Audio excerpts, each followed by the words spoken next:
Assalamu alaikum wa rahmatullahi wa barakatuh. Elle prie chaque jour, même quand la fatigue pèse sur ses épaules. Elle patiente, affrontant les jugements et les attentes de son entourage. Elle pleure en silence, dans l'intimité de sa chambre, quand personne ne la voit. Et pourtant, les épreuves semblent ne jamais s'arrêter. Tu la regardes et tu te demandes, pourquoi elle ? Pourquoi certaines femmes portent-elles des fardeaux si lourds? Si tu es cette femme, si tu reconnais ces nuits où le cœur semble seul, sache que chaque épreuve est un moyen qu'Allah utilise pour élever ton âme et illuminer ta foi. Premièrement, les épreuves ne sont pas une punition, mais une sélection. Toutes les douleurs ne sont pas des punitions. Parfois, elles sont une sélection divine. Beaucoup de femmes pensent en « qu'ai-je fait pour mériter ça ?» Mais la vraie question est peut-être « qu'est-ce qu'Allah est en train de construire en moi ?» Allah n'élève pas toutes les âmes au même degré. Certaines femmes sont choisies pour porter plus, parce qu'elles ont la capacité de devenir plus fortes, plus profondes, plus lumineuses. Regarde l'histoire de Mariam, une femme pure, dévouée, sincère dans son adoration. Et pourtant, elle a été isolée, jugée par son propre peuple, éprouvée dans son honneur. Pourquoi une femme si pieuse a-t-elle été confrontée à une telle tempête? Parce que sa station auprès d'Allah était immense.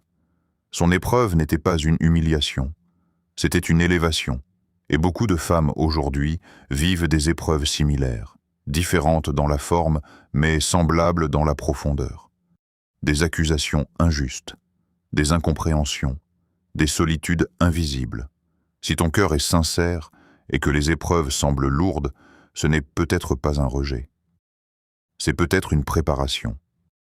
Parfois, plus la mission est grande, plus la formation est intense. Alors ne mesure pas ton épreuve à ta douleur. Mesure-la à la hauteur vers laquelle Allah t'élève. Parce que si tes épreuves sont grandes, ton élévation l'est peut-être encore plus. Deuxièmement, les femmes ont un cœur immense, et un cœur immense traverse de grandes tempêtes. Les femmes portent beaucoup, souvent en silence. Elles portent la pression sociale. Pourquoi tu n'es pas encore marié? Pourquoi tu n'as pas encore d'enfant? Pourquoi ton foyer n'est pas parfait? Elles portent les attentes familiales. Être douce, forte, patiente, compréhensive, tout à la fois. Elles portent aussi les blessures invisibles, les paroles qui ont marqué, les comparaisons, les trahisons, les déceptions qu'elles gardent dans leur poitrine sans toujours les exprimer. Et au-delà de tout cela, elles portent les responsabilités émotionnelles. Elles sont souvent le pilier, le refuge, le cœur de la maison. Les femmes aiment profondément. Quand elles donnent avec sincérité. Quand elles espèrent avec tout leur cœur. Quand elles s'attachent, elles s'investissent entièrement. Et c'est justement parce que leur cœur est vaste que les tempêtes qu'elles traversent sont intenses. Plus le cœur est grand, plus il ressent. Plus il ressent, plus il peut souffrir. Mais aussi, plus il peut s'élever. Rappelle-toi, un diamant ne se forme pas sans pression. La pression ne détruit pas le diamant. Elle révèle sa valeur. Peut-être que les tempêtes que tu traverses aujourd'hui ne sont pas là pour te briser. Peut-être qu'elles sont là pour révéler la force qu'Allah a placée en toi.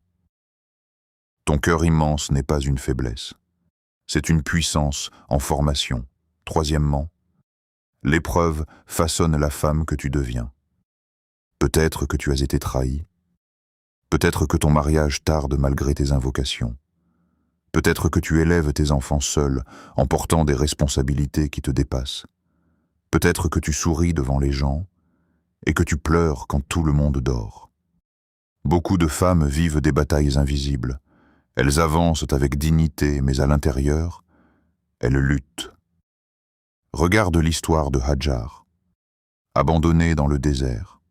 sans eau, sans soutien humain, avec un bébé dans les bras. Humainement, une catastrophe. Spirituellement, une élévation historique. Elle a couru entre Safa et Marwa, non pas avec certitude visible, mais avec confiance en Allah. Elle ne voyait aucune solution, mais elle refusait d'abandonner. Et Allah a fait jaillir Zamzam. Aujourd'hui, des millions de croyants reproduisent son geste chaque année. Son moment de détresse est devenu un pilier du Hajj. Comprends ceci. Ce moment où tu crois être abandonné. Peut-être le moment précis où Allah écrit ton héritage. L'épreuve ne façonne pas seulement ta patience. Elle façonne ta profondeur, ta maturité, ta relation avec Allah. Ce que tu vis aujourd'hui ne définit pas ta fin. Cela prépare la femme que tu es en train de devenir. Et peut-être qu'un jour, ton histoire inspirera d'autres femmes à ne jamais perdre espoir. Quatrièmement, plus l'âme est précieuse, plus elle est travaillée. Pourquoi certaines femmes sont-elles testées dans ce qu'il y a de plus sensible? Leur mariage, leur fertilité, leur image, leur réputation, leur solitude, parce que ces épreuves touchent le cœur. Et quand le cœur est purifié, l'âme s'élève. Certaines femmes voient leur couple traverser des tempêtes. D'autres attendent un enfant avec des larmes silencieuses. Certaines sont jugées injustement. D'autres vivent une solitude que personne ne comprend. Mais ces épreuves ne sont pas là pour diminuer ta valeur. Elles sont là pour la révéler. Regarde l'histoire de Asiya bint Muzahim. Mariée à l'un des pires tyrans de l'histoire. Un homme puissant, injuste, oppresseur. Elle vivait dans un palais, mais son environnement était hostile à sa foi. Sa situation était dure, mais sa foi était plus forte que son environnement. Elle n'a pas laissé son contexte définir son identité. Elle a choisi Allah au milieu de la pression, et elle est devenue un modèle éternel de foi. Comprends ceci. Ce n'est pas ton mariage qui définit ta valeur, ni ton statut social, ni le regard des gens. C'est ton tawakkul. Plus l'âme est précieuse, plus elle est travaillée. Plus la foi est sincère, plus elle est raffinée. Peut-être que ce que tu traverses aujourd'hui n'est pas une humiliation, mais une purification. Et Allah façonne les âmes qu'il aime pour des jardins éternels. Cinquièmement, ce que tu perds ici, prépare ce que tu gagneras là-bas. Parfois, Allah enlève. Une relation que tu croyais éternelle. Une opportunité que tu attendais depuis des années. Un rêve que tu avais construit dans ton cœur. Une stabilité qui te rassurait. Et pour beaucoup de femmes, ces pertes sont profondes, parce qu'elles s'attachent avec sincérité. Elles construisent avec espoir. Elles investissent leur cœur entièrement. Quand une femme perd, elle ne perd pas à moitié.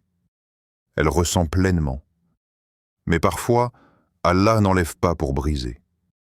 Il enlève pour détacher. Certaines femmes traversent plus d'épreuves parce qu'Allah veut purifier leur cœur des attaches temporaires, pour les relier directement à lui. Une relation peut devenir une dépendance. Un rêve peut devenir une idole silencieuse. Une stabilité peut nous faire oublier celui qui donne la stabilité. Alors Allah retire pour rappeler. Il vide pour remplir autrement. Le tawakkul, ce n'est pas ne rien ressentir. Ce n'est pas être froide ou insensible. C'est pleurer, mais continuer à croire. C'est trembler, mais continuer à prier. C'est ressentir la douleur, mais refuser de désespérer. C'est dire « Ya Allah, je ne comprends pas tout, mais je te fais confiance ». Ce que tu perds ici n'est jamais perdu auprès d'Allah. Peut-être que cette perte prépare une récompense plus grande. Peut-être qu'elle prépare une proximité avec Allah que tu n'aurais jamais atteinte autrement. Et parfois, ce que tu gagnes là-bas dépasse tout ce que tu as perdu ici. Sixièmement, et si ton épreuve était une preuve d'amour? Le prophète, que la paix et le salut d'Allah soient sur lui, nous a enseigné que plus la foi d'une personne est forte, plus son épreuve peut être intense. Alors laisse-moi te poser une question, à toi qui traverses tant de choses en silence. Et si ton épreuve n'était pas un rejet, mais une preuve d'amour d'Allah? Beaucoup de femmes pensent que la difficulté signifie qu'Allah les a oubliées. Mais parfois, c'est l'inverse. Plus ton cœur est attaché à lui, plus il te façonne avec précision, comme un artisan qui travaille une pièce rare. Il polit, il ajuste, il affine. Peut-être qu'Allah te forme pour un rôle que tu ne vois pas encore. Une femme capable de conseiller, de soutenir, d'inspirer, de comprendre la douleur des autres parce qu'elle l'a traversée elle-même. Peut-être que cette patience que tu développes aujourd'hui, dans l'attente d'un mariage, dans l'éducation difficile d'un enfant, dans la solitude, dans les critiques, est la clé de ta lumière demain. Certaines femmes deviendront une source de paix pour les autres précisément parce qu'elles ont connu la tempête. Ne sous-estime pas ce qu'Allah construit en toi. Si l'épreuve est intense, c'est peut-être parce que la lumière qu'il veut faire briller à travers toi est puissante.